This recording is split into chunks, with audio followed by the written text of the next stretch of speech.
හීනමානයි. ඒ කියන්නේ තමන් ගැන පහත් කියන එක. හීනමානයි තියෙන ලද දෙයින් සතුටු නැති අයගේ ගන්න. තමන්ට තියෙන දේ ගැන තමන්ට තෘප්තිමත් කමක් නැත්නම් එතකොට එයාට එනවා හීනමානයි. එහින්දා තමන්ට තියෙන දේවල් ගැන සතුටු වෙන්න. තමන් ලබපු අධ්‍යාපනය ගැන සතුටු වෙන්න. තමන්ගේ අම්මා තාත්තා ගැන සතුටු වෙන්න. ඒ සතුට ඔබට ඔබ ගැන තියෙනවා නම් කවදාකවත් ඔබට ඔබ ගැන පහත් හැඟීමක් ඇති වෙන එක නැහැ. මොකද ඔබට ඔබ ගැන පහත් හැඟීමක්, ඔබට ඔබ ගැන අවමන් සහගත හැඟීමක්, ඔබව බොහෝම පහත් කරලානේ සලකන සුළු බවක් ආවොත් ඒක ඇතුලේ ඔබට ඊළඟට ඔබට වඩා උඩින් ඉන්න අය ගැන ඇති වෙන්නේ මොකද? ඊර්ෂ්‍යාවක්. දරුණු ඊර්ෂ්‍යාවක්. එයාගේ සතුටට එරෙහි හැඟීමක් නේ. එයාගේ සතුටට විරුද්ධ චෛතසිකයක්. එයින්ද හීනමානේ තරම් හානි ලෝකෙට ඇත්තටම අදිමාන්නෙන් කරා කියලා කියන්න ටිකක් අමාරුයි. නේ? ලෝකෙ මිනිස්සු එකිනෙකාට වැඩිපුරම හානි කරන්නේ සෙය්‍යමාන සදිසමාන හින්දාට වඩා කුමක් හින්දාද? හීනමානේ ඊර්ෂ්‍යාව ආවම ගිනි තියලා යනවානේ. විනාශ කරනවා. සමහරුන්ගේ පවුල් කුඩු කරන්න කියලා කියනවානේ. කියලා කියනවා. වේද බින්න කරනවා. කොච්චර අකුසල් කරනවද නේ? එහෙනම් තමයි යෝජනා කරනවා. ඔබ ගැන බොහෝම වග වෙන්න ඔබ ගැන බොහෝම සැලකිලිමත් වෙන්න. තමන්ට අනික් අයට සසඳලා තමන් ගැන පහත් හැඟීමෙන් නොදෙන්න. තමන්ගේ ඇත්ත ස්වභාවය තේරුණා. ඇත්තටම සමහරුන්ට සාපේක්ෂව ලෞකික දේවල් වලින් අපි අඩු වෙන්න පුළුවන්ද බැරිද? පුළුවන්. ඒත් අපිට තියෙන දේවල් ගැන සතුටක් තියෙ නම් එයාගේ ගොඩ සහ අපේ ගොඩ අතර අපිට 아무තු වෙනසක් දැනෙන්නේ නැහැ. අපි තෘප්තිමත් නම් සන්තුට්ටි පරමං ධනන්නේ ප්‍රකෝටි ගානක ධනවතෙක් වුණත් අපි තෘප්තිමත් නැත්තම් අපි සතුටින් නෙමෙයි නම් ඉන්නේ. අපි හීනමානෙන් ඉන්නේ අපි. ඒ හීනමානය අපි තියෙන මිනිසාට ඊර්ෂ්‍යා කරන්න බවට පත් කරනවා. ජාතිය නිසාවත්, ආගම නිසාවත්, තමන් ඉපදිච්ච රට නිසාවත්, පවුල නිසාවත්, තමන්ගේ දෙමව්පියෝ නිසාවත් කවදාකවත් තමන් පහත් කියලා හිතන්න එපා. ඒක නරකයි. එහෙම හිතපො ගමන් එයා අනිත් ඉන්න අයට සතුටින් ඉන්න දෙන්නේ නැති වෙනවා. දැන් බලන්න අපේ වගේ රටවල් වල සියලුම මේ කියන්නේ සහරාන්ලා ඇරුණුකොට අනිත් සියලුම සිද්ධ වෙච්ච කැරලි කෝලහල සටන් ඒ ඇතුලේ හැම එකකම මැජොරිටි එකනේ වැඩිම පිරිස සහභාගී වෙලා තියෙන හීනමානයෙන් යුක්ත සමාජ කණ්ඩායම්. එක්ක කුලෙන් පීඩා වෙච්ච අය. එක්ක ඉගෙන ගන්න අවස්ථා නැති වෙච්ච අය. එක්ක ඊටාම දුකී දුප්පත්කම ඉඳපු අය. ඒගොල්ලෝ තමයි අත් වශයෙන්ම ඒ අනිත් අයට එරෙහි කැරලි වලට යොමු කරගන්න පුළුවන් වෙලා තියෙන්නේ. අනිත් අයට හිංසා කරන වැඩපිළිවෙළවල් වල ඉඳලා තියෙන වැඩිපුරම ඒගොල්ලෝ. ඔබ හොඳට හොයලා බලන්න. ඒ ලංකාවේ සිද්ධ වෙච්ච කැරලි කෝලහල ඉතිහාසයේ LTT එක පැත්තෙන් ගත්තත් සිංහල සමාජයෙන් ගත්තත් ඒවයි ඉඳපු මේ උඩ මිනිස්සු නෙමෙයි. ඒකට යොදවගත්තු මිනිස්සු ගත්තොත් යම්කිසි දෙයකින් Tamanta අඩුයි කියලා හිතපු මිනිස්සු. දැන් බලන්න ඒ ගම්වල එහෙම ඔය අපි දැක්කේ පොඩි කාලේ JVP කාලේ නේද? මේ ගිනි තියන්නේ මෙම්බර්ගේ ගේනේ නේද? ගිනි තියන්නේ මෙම්බර්ගේ ගේ මරන්නේ මෙම්බර්ගේ ළමයා නේ? එක්ක සමූපකාර්ය මැනේජර්ගේ පුතා. සමූපකාර්ය මැනේජර් පේන්නේ කෝටිපතියෙක් මහා ධනපතියෙක් වගේ. මොකද ගමේ ඉන්න සල්ලි තියෙන මිනිහානේ සමූපකාර්ය මැනේජර් කියන්නේ. ඉතින් එතකොට අර ඒ අඩුව විසින් ඒ අඩුව දේශපාලනික කරන්න පුළුවන්. ඒ අඩුව දේශපාලනය වෙනවා. ඒ අඩුවට මිනිස්සු එකහු කරන්න පුළුවන්. මොකද අඩුව ඇතුලේ ක්‍රෝධය වපුර ගන්න එක ලේසිද නැද්ද? ලේසි. කෙනෙකුට අඩුයි කියලා හිතන එකට එයා ඉන්නේ එයා ගැන තරහින්. ඊළඟට එයාට හිතෙන්නේ මොකද්ද? මට අඩුනේ අර ගොල්ලොන්ට වැඩි වෙච්ච ඉන්න කියලා. ඒකට දේශපාලනිකව හොඳට කියවීමක් දෙන්න පුළුවන්. මට අඩු වෙලා තියෙන්නේ අපිට නැති වෙලා තියෙන්නේ අපේ ප්‍රශ්නයක් හින්දා නෙමෙයි අරගොල්ලන්ට වැඩි වෙච්ච හින්දා කියලා. අන්න ඒක විසින් ඒගොල්ලන්ව මරන්න හරි අපේ මනස පෙළඹෙනවා. හීනමානේ භයානක එකයි. හීනමානේ හරි දරුණු චෛතසිකයක්. ඒක අපිට එන්න පුළුවන් අපිට. එක දේවල් නිසා. ඒක තැන්වලදී.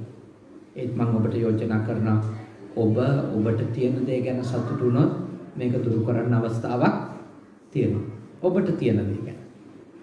ඔබට හැකි දේ ගැන. ඔබේ ශක්තිය ගැන. යථා ලාභ සන්තුට්ටි, යථා බල සන්තුට්ටි. ඔබට යමක්ද පවතින්නේ. ඒ ගැන ඔබ සතුටු වෙනවා. කවදාකවත් අනුන්ගේ පාටට අපේ පාට සසඳ ගන්න හොඳ නෑ. ඒක සසඳ ගත්තොත් සමහර විට ඒගොල්ලොන්ගේ පාට අපේ පාටට වඩා වැඩි නම් අපි එයා ගාවදී ඇකිලෙනවද නැද්ද? ඇකිලෙනවා. ලංකාවේදී නම් ඒක වෙළඳ පොලක් දැන්. ඒ කියන්නේ සුදු අය ගාව කළු අයට ලොකු හීනමානයක් තියෙනවා. එතකොට දැන් කළු අය වෙනුවෙන් සුදු වීමේ ව්‍යාපාර ලංකාවේ ගොඩ තියෙනවා. ගොඩාක් තියෙනවා සුදු වෙන්න පුළුවන් ඒවා. ඒකේ ඒගොල්ලෝ අත වශයෙන්ම දැන් ලංකාවේ සමහරු ප්‍රයාරින් ලව්ලි බොන්න උනත් සූදානම් සුදු වෙන්න. එචරටම සුදු වීම කියන එක හීනමානයි. ඒ කියන්නේ ඒගොල්ලෝගේ ස්කින් එකේ කලර් එක ගැන සතුටු නෑ. ඒකට කරන්න කියන ඕනි එකක්. ඇත්ත වශයෙන්ම ඔය දුප්පත් මිනිස්සු දුප්පත් සාමාන්‍ය මධ්‍යම පන්තික පහළ මධ්‍යම පන්තික මිනිස්සු ආර්ථිකයේ ලොකු කොටසක් නාස්ති කරනවා ඔය මානසික ලෙඩේට. ලොකු කොටසක්. ලොකු මිනිස්සුන්ගේ ගෙවල් වල තියෙන දේවල් තමන්ගේ ගෙදරට ගෙනල්ලා තමනුත් ඒ වගේ පෙන්න ගන්න. ලොකු මිනිස්සු කන බොන විදියට ගිහිල්ලා අපිත් කණ්ඩෝ බොණ්ඩෝනි. එතකොට තමයි අපිත් ලොකු මිනිස්සු වෙන්නේ කියන මනස්කාතේ. ඊළඟට අනුන්ගේ පැහැයට අනුන්ගේ ඇඳුම් පැළඳුම් වලට විලාසිතා වලට හදාගත්තු මේ තරඟ නිසා ඇතිවෙච්ච හීනමානේ මේවා වහගන්න මිනිස්සු ණයකාරයෝ වෙලා ඉන්නවා. දැන් ඔය අපේ රටේ හරියට කාර් තියෙන්නේ ලීසින් තමයි ඔක්කොම ලීසින්. හැම මිනිහම ණයයි. ඒ ණය වෙලා තව ණය වෙන්න ආසයි. ඒක මේවයිත් මෝගේජ් තමයි මම දන්නවා. මේ අමාරු නම් මුළු එංගලන්තේ ගත කරන්න හිතන ජීවිත කාලෙටම ණය මේ ආත්මෙටම ණය ඇති නේ. මොකද ඒ ගත්ත ඒවා ගෙව ඉඳ වෙන මුළු ආත්මෙම සමහර වෙලාවට 50න් 60න් ඉවර කරගත්තොත් පිනක්. ඒක පිනක්. මොකද අනන සුඛනේ නේද? ණය නැතිකම මහා සැපයක්. බුද්ධ ධර්මයේ කියනවා ඒක සත්‍යයක් ප්‍රායෝගිකවමනේ. නමුත් මෙහි නම් කායක කියන්නේ අත වශයෙන්ම needs නේ. මෙහෙල් කායකයි ලයිසන් එකයි නැහැ කියන්නේ ගොඩක් වැඩ කරගන්න එක අමාරුයි නේ. ඒත් අපේ රටේ තාම එහෙම ප්‍රශ්නයක් නෑ. අපේ රටේ ගොඩක් ඒවා හීනමානි ප්‍රතිඵල. අපේ වගේ පොඩි රටවල් පොදු දෙයට එකඟ වෙනවා මිසක අපේ රට එහෙම පුද්ගලිකව දේවල් වැඩි ප්‍රමාණයක් පරිහරණය කරන පිරිස වැඩි වෙන්න අපේ රටේ ප්‍රශ්න වැඩිද නැද්ද? වැඩි. දැන් මේ රටේ වුණත් කොච්චර ඔබ පොළඹවනවද පොදු ප්‍රවාහන පද්ධතියට නේ? මෙට්‍රෝ එකේ යන්න කෝච්චි පාවිච්චි කරන්න කොච්චර ඔබ පොළඹවනවද? ඒ මොකද මේ පාරවල් ලොකු කරන්න බෑ. කේම්බ්‍රිජ් වල නම් ලොකු කරන්නෙම නෑනේ. අපි සායනාංශ කිව්වා මේක පැරණි සිටි එකක් නිසා. ඉතින් එතකොට අපි පුහුණු වෙන්න ඕනේ නේ. අරයටත් තියෙන නිසා අපිටත් නෙවෙයි. අපිට ඒක අපේ ඕනකමද? ඒක අපිට අවශ්‍යද? ඒක නැතුව අපිට වෙන ක්‍රමයක් නැද්ද? ලංකාවට නම් මේ වගේ හොඳ පොදු ප්‍රවාහන පද්ධතියක අවශ්‍යතාවය ඇවිල්ලා තියෙන්නේ නැත්නම් හැම ගෙදරකම තියෙන බයික් ටික එළියට දැම්මම ස්කූටි ටික නේද? ඊළඟට කාර් ටික දැම්මම පාරක යන්න බෑ. අතුරුගිරිය ඉඳලා කොළඹට එන උදේ 6ට පිටත් වුණොත් හරියටම අපේ හාමුදුරනේ පැයකමාරක් යනවා. කිලෝමීටර් 20ක් විතර එන්න තියෙන්නේ. පැයකමාරකට වැඩි යන්නේ. අපේ චූටිය රටක්. එච්චර ලොකු වාහන තොගයක්. ගොඩාක් ඒවා ණය වෙලා හීනමානට ගත්තා. අවශ්‍යතාවෙම නෙමෙයි. ගොඩක් ඒවා හැම එකම නෙමෙයි. හැම මිනිස්සයම නෙමෙයි. අවශ්‍යතාවලට ගත්ත අයත් ඉන්නවා. ගොඩක් ඒවා හීනමාන තරගේ. මම ඔබට යෝජනා කරනවා ඔබගේ ගාව මගේ ගාව ලෝකෙ කොහේ හිටියත් මේ ගති එන්න පුළුවන්ද බැරිද? පුළුවන්. අපි කොච්චර උඩට ගියත් අපිට හීනමානේ ඇති කරගන්න හොඳ නැහැ අපේ අම්මා තාත්තා අඳුනලා දෙන්න. බොහෝ අය තමන්ගේ අම්මා තාත්තා පෙන්නන්නවත් අනිත් අයට කැමති නැහැ උඩට ගියාමනේ. ලොකු තැන්වලට ගියාම හීනමානයක් කවුද? අම්මගේ පෙනුම, අම්මා අඳින විදිය, තාත්තා අඳින විදිය හීනමානයක්. එයාගේ මුහුණකට හීනමානයක්. ඒක කරගන්න. ඔබලා එංගලන්තේ නෙවෙයි. මීටත් වඩා ලොකු කොහේ හරි ගියත් නේද? මම ඔබට යෝජනා කරනවා ඊටාම කරුණාවෙන්, ඊටාම මෛත්‍රියෙන් යුක්තව මම ඔබට සිහිපත් කර සිටිනවා. ඔබ වග වෙන්න ඕනේ. හීනමානය ඇති කරගන්න නැතුව ඉන්න කවුරු ගැනද? තමන්ගේ ආදරණීය මව්පියෝ ගැන. මොකද බොහෝ අය තැනකට ආවම තමන්ගේ මව්පියෝන්ව මගහරින්නේ ඒගොල්ලන්ට මදි කියලා හිතනවා. ඒක වෙන්න දෙන්න එපා. හොඳ බෞද්ධකමක් නෙමෙයි ඒක. අපි කොච්චර ලොකු තලවලට ගියත් අපේ අම්මා තාත්තා ඒකේ බලගත්තුම නියෝජනේ බබ අපිට ඔළුවේ තියෙනවා. අපේ ඔළුවේ තියෙනවා. ඒක ඔබේ දරුවන්ටත් උගන්වන්න. ඒක ඔබේ දරුවන්ටත් උගන්වන්න ඕනේ. කොහොමද ඔවුන් මෙතෙන්ට එන්නේ කියලා. අපිට උගන්වපු ගුරුවරුනේ. අපිට උගන්වපු ගුරුවරු සමහර විට කවදාකවත් අපි ඉන්න තලයට එන්නේවත් නැහැ.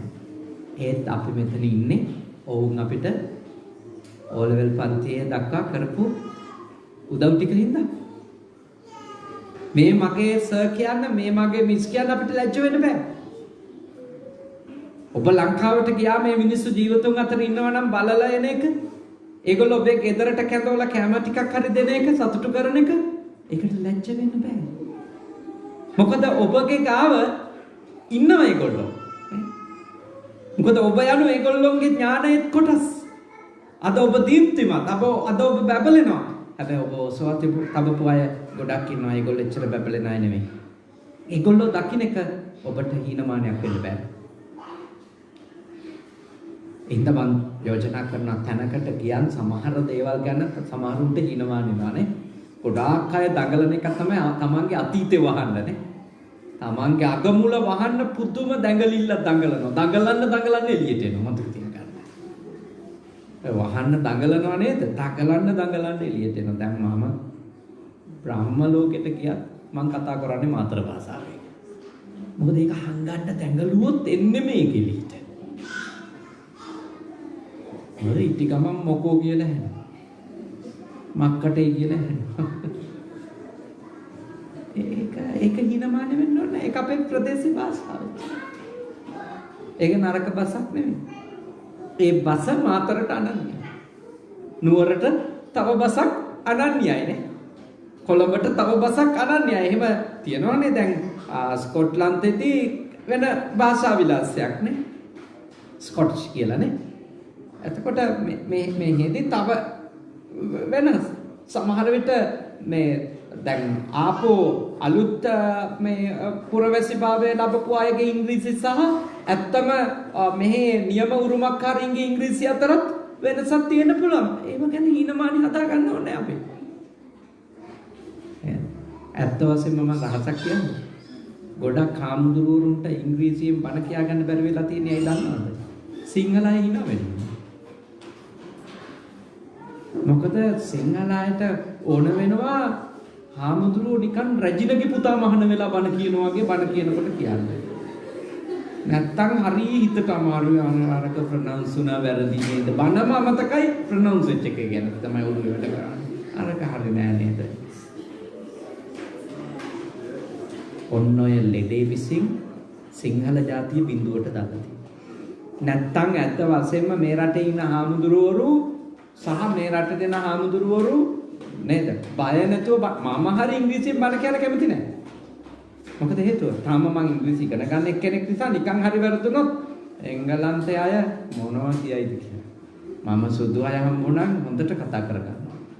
මේ හාමුදුරුවොත් එක්ක මම කතා කර හිටියා ඉංග්‍රීසියෙන්. මට කිසි බයක් දැනෙන්නේ නැහැ. මොකද මේගොල්ලෝ hina වෙන්නේ නැහැ.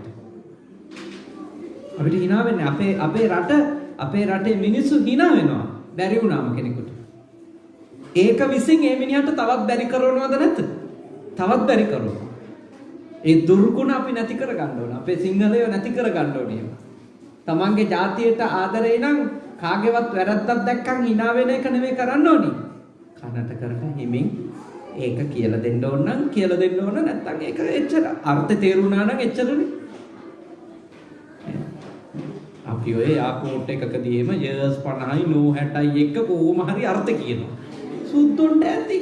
නිකන් අර සිංහල මිනිහෙක් හිටියා නම් ඒකේ මේ ග්‍රැමර් හොයලා ප්‍රොනවුන්ස් හොයලා ඔක්කොම හොයලා අපිට විස දෙන්නෙත් එතු යවනවා. සුද්දොන්ට එහෙම ප්‍රශ්නයක් නෑ. අපි මොන જાතියෙන් හරි කියාගෙන එනවා ඇතුළට. අදහස කිව්වක් ඇති.